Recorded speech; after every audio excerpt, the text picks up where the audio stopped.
ओम नमो भगवते वासुदेवाय।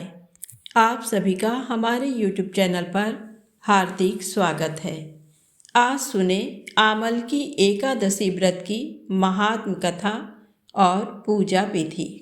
फाल्गुन शुक्ल पक्ष में पड़ने वाली एकादशी को आमल की एकादशी के नाम से जाना जाता है। साल 2024 में आमल की एकादशी का व्रत 20 मार्च को रखा जाएगा। आइए जाने आमल की एकादशी व्रत की महिमा कथा और पूजा विधि। युधिष्ठिर ने कहा, हे श्री कृष्ण, फाल्गुन शुक्ल पक्ष की एकादशी का नाम और महात्म बताने की कृपा कीजिए। भगवान श्री कृष्ण बोले, महाभाग धर्मनंदन, तुम्हें इस समय वह प्रसंग सुनाता हूँ जिसे राजा मांधाता के पूछने पर महात्मा वशिष्ठ ने कहा था। फाल्गुन शुक्ल पक्ष की एकादशी का नाम आमल की है। इसका पवित्र व्रत विष्णु लोक की प्राप्ति कराने वाला है। मांधाता ने पूछा, द्विज श्रेष्ठ, ये आमल की कब उत्पन्न हुई, ये मुझे बताइए। तब वशिष्ठ जी ने कहा, आमल की महान वृक्ष है जो सब पाप का नाश करने वाला है। भगवान विष्णु के थूकने पर उनके मुख से चंद्रमा के समान कांतिमान एक बिंदु प्रकट हुआ। वह बिंदु पृथ्वी पर गिरा। उसी से आमल की यानी आंवले का महान वृक्ष उत्पन्न हुआ। ये सभी वृक्षों का आदिभूत कहलाता है। इसी समय समस्त प्रजा की सृष्टि करने के लिए भगवान ने ब्रह्मा जी को उत्पन्न किया। उन्हीं से इन प्रजाओं की सृष्टि हुई।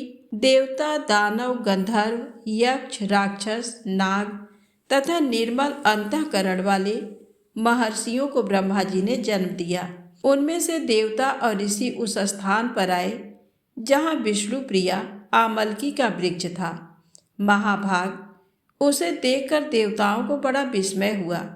वे एक दूसरे पर दृष्टिपात करते हुए उत्कंठापूर्वक उस वृक्ष की ओर देखने लगे और खड़े खड़े सोचने लगे कि प्लक्ष पाकर आदि वृक्ष तो पूर्व कल्प की ही भांति हैं, जो सब के सब हमारे परिचित हैं, किंतु इस वृक्ष को हम नहीं जानते। उन्हें इस प्रकार चिंता करते देख आकाशवाणी हुई, महर्षियों, ये सर्वश्रेष्ठ आमलकी का वृक्ष है जो विष्णु को प्रिय है। इसके स्मरण मात्र से गोदान का फल मिलता है। स्पर्श करने से इससे दूना और फल भक्षण करने से तिगुना पुण्य प्राप्त होता है। इसलिए सदा प्रयत्न पूर्वक आमलकी का सेवन करना चाहिए। ये सब पाप को हरने वाला वैष्णव वृक्ष बताया गया है। इसके मूल में विष्णु, उसके ऊपर ब्रह्मा, स्कंध में परमेश्वर भगवान रुद्र, शाखाओं में मुनि, टहनियों में देवता, पत्तों में वसु, फूलों में मरुदगण तथा फलों में समस्त प्रजापति वास करते हैं। आमल की सर्वदेवमयी बताई गई है। अतः विष्णु भक्त पुरुष के लिए ये परम पूज्य है। ऋषि बोले, अव्यक्त स्वरूप से बोलने वाले महापुरुष, हम लोग आपको क्या समझें? आप कौन हैं? देवता हैं या कोई और? हमें ठीक ठीक बताइए। तब आकाशवाणी हुई, जो संपूर्ण भूतों के कर्ता और समस्त भुवनों के सृष्टा हैं, जिन्हें विद्वान पुरुष भी कठिनता से देख पाते हैं, वही सनातन विष्णु मैं हूँ। देवादिदेव भगवान विष्णु का कथन सुनकर उन ब्रह्मा कुमार महर्षियों के नेत्र आश्चर्य से चकित हो उठे। उन्हें बड़ा विस्मय हुआ। वे आदि अंत रहित भगवान की स्तुति करने लगे। ऋषि बोले, संपूर्ण भूतों के आत्मभूत आत्मा एवं परमात्मा को नमस्कार है। अपनी महिमा से कभी च्युत न होने वाले अच्युत को नित्य प्रणाम है। अंतर्हित परमेश्वर को बारंबार प्रणाम है। दामोदर, कवि और यज्ञेश्वर को नमस्कार है। मायापते, आपको प्रणाम है। आप विश्व के स्वामी हैं, आपको नमस्कार है। ऋषियों के इस प्रकार स्तुति करने पर भगवान श्रीहरि संतुष्ट हुए और बोले, महर्षियों, तुम्हें कौन सा अभिष्ट वरदान दूं? तब ऋषि बोले, भगवान, यदि आप संतुष्ट हैं तो हम लोगों के हित के लिए कोई ऐसा व्रत बतलाइए जो स्वर्ग और मोक्ष रूपी फल प्रदान करने वाला हो। श्री विष्णु बोले, महर्षियों, फाल्गुन शुक्ल पक्ष में यदि पुष्य नक्षत्र से युक्त द्वादशी हो तो वह महान पुण्य देने वाली और बड़े बड़े पातकों का नाश करने वाली होती है। उसमें जो विशेष कर्तव्य है उसको सुनो। आमल की एकादशी में आंवले के वृक्ष के पास जाकर वहां रात्रि में जागरण करना चाहिए। इससे मनुष्य सब पापों से छूट जाता है और सहस्र गोदानों का फल प्राप्त करता है। विप्रगण, ये व्रतों में उत्तम व्रत है जिसे मैंने तुम लोगों को बताया है। ऋषि बोले, भगवान, इस व्रत की विधि बतलाइए, ये कैसे पूर्ण होता है? इसके देवता, नमस्कार और मंत्र कौन से बताए गए हैं? उस समय स्नान और दान कैसे किया जाता है? पूजन की कौन सी विधि है तथा उसके लिए मंत्र क्या है? इन सब बातों का यथार्थ रूप से वर्णन कीजिए। तब भगवान विष्णु ने कहा, द्विजवरों, इस व्रत की जो उत्तम विधि है उसको श्रवण करो। एकादशी को प्रातःकाल दंत धावन करके ये संकल्प करें कि हे पुंडरीकाक्ष, हे अच्युत, मैं एकादशी को निराहार रहकर दूसरे दिन भोजन करूँगा। आप मुझे शरण में रखें। ऐसा नियम लेने के बाद पतित, चोर, पाखंडी, दुराचारी, मर्यादा भंग करने वाले तथा गुरु पत्नी गामी इन मनुष्यों से वार्तालाप ना करें। अपने मन को बस में रखते हुए नदी में, पोखरे, कुएं पर अथवा घर में ही स्नान करें। स्नान से पहले शरीर में मिट्टी लगाएं। मिट्टी लगाते समय ये मंत्र बोलना चाहिए, वसुंधरे, तुम्हारे ऊपर अश्व और रथ चला करते हैं। तथा वामन अवतार के समय भगवान विष्णु ने भी तुम्हें अपने पैरों से नापा था। मृत्तिके, मैंने करोड़ों जन्मों में जो पाप किए हैं, मेरे उन सब पाप को हर लो। उसके बाद स्नान करें। स्नान करते समय इस मंत्र से प्रार्थना करना चाहिए। जल की अधिष्ठात्री देवी माता, तुम संपूर्ण भूतों के लिए जीवन हो। तुम रसों की स्वामिनी हो, तुम्हें नमस्कार है।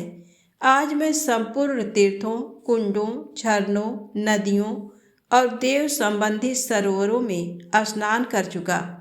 मेरा ये स्नान इन सभी स्नानों का फल देने वाला हो। विद्वान पुरुष को चाहिए कि वह परशुराम जी की सोने की प्रतिमा बनवाए। प्रतिमा अपनी शक्ति और धन के अनुसार 1 या आधे माह से सुवर्ण की होनी चाहिए। स्नान के पश्चात घर आकर पूजा और हवन करें। इसके बाद सब प्रकार की सामग्री लेकर आंवले के वृक्ष के पास जाए। वहाँ वृक्ष के चारों ओर की जमीन झाड़ बुहार लीप पोत कर शुद्ध करें। शुद्ध की हुई भूमि में मंत्र पाठ पूर्वक जल से भरे हुए नवीन कलश की स्थापना करें। कलश में पंचरत्न और दिव्य गंध आदि छोड़ दें।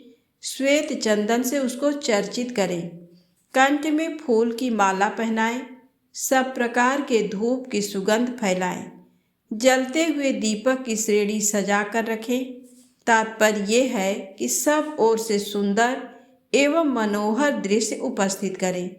पूजा के लिए नवीन छाता, जूता और वस्त्र भी मंगा कर रखें। कलश के ऊपर एक पात्र रखकर उसे दिव्य लाजों, खीलों से भर दें। फिर उसके ऊपर सुवर्णमय परशुराम जी की विशोकाय नमः कहकर उनके चरणों की, विश्वरूपिणे नमः से दोनों घुटनों की, उग्राय नमः से जांघों की, दामोदराय नमः से कटिभाग की, पद्मनाभाय नमः से उदर की, श्रीवत्सधारिणे नमः से वक्ष स्थल की, चक्रिणे नमः से बाईं बाँह की, गदिने नमः से दाहिनी बाँह की, वैकुंठाय नमः से कंठ की, यज्ञ मुखाय नमः से मुख की, विशोक निधये नमः से नासिका की, वासुदेवाय नमः से नेत्रों की, वामनाय नमः से ललाट की, सर्वात्मने नमः से संपूर्ण अंगों तथा मस्तक की पूजा करें।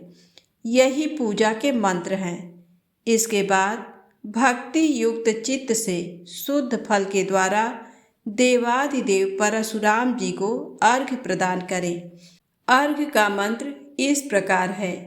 देव देवेश्वर जमदग्नि नंदन श्री विष्णु स्वरूप परशुराम जी, आपको नमस्कार है, नमस्कार है। आंवले के फल के साथ दिया हुआ मेरा ये अर्घ्य ग्रहण कीजिए। उसके बाद भक्ति युक्त चित्त से जागरण करें। नृत्य, संगीत, वाह्य धार्मिक उपाख्यान तथा श्री विष्णु संबंधिनी कथा वार्ता आदि के द्वारा वह रात्रि व्यतीत करें। उसके बाद भगवान विष्णु के नाम ले लेकर आमल की वृक्ष की परिक्रमा 108 या 28 बार करें। फिर सवेरा होने पर श्री हरि की आरती करें। ब्राह्मण की पूजा करके वहाँ की सब सामग्री उसे निवेदन कर दें। परशुराम जी का कलश, 2 वस्त्र, जूता आदि सभी वस्तुएं दान कर दें और ये भावना करें कि परशुराम जी स्वरूप में भगवान विष्णु मुझ पर प्रसन्न हो। तत्पश्चात आमलकी का स्पर्श करके उसकी प्रदक्षिणा करें और स्नान करने के बाद विधि पूर्वक ब्राह्मणों को भोजन कराएं। तदनंतर कुटुंबियों के साथ बैठकर स्वयं भी भोजन करें। ऐसा करने से जो पुण्य होता है वह सब बतलाता हूँ, सुनो।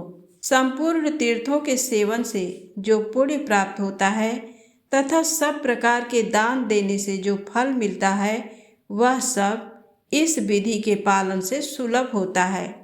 समस्त यज्ञों की अपेक्षा भी अधिक फल मिलता है, इसमें तनिक भी संदेह नहीं है। ये व्रत सब व्रतों में उत्तम है, जिसका मैंने तुमसे पूरा पूरा वर्णन किया है। वशिष्ठ जी कहते हैं, महाराज, इतना कहकर देव देवेश्वर भगवान विष्णु वहीं अंतर ध्यान हो गए। तत्पश्चात उन समस्त महर्षियों ने इस विधि से व्रत का पूर्ण रूप से पालन किया। नृपश्रेष्ठ, इसी प्रकार तुम्हें भी इस व्रत का अनुष्ठान करना चाहिए। भगवान श्री कृष्ण कहते हैं, युधिष्ठिर, यह दुर्धर्ष व्रत मनुष्य को सब पापों से मुक्त करने वाला है। तो प्रेम से बोलें, श्री हरि विष्णु भगवान की जय हो।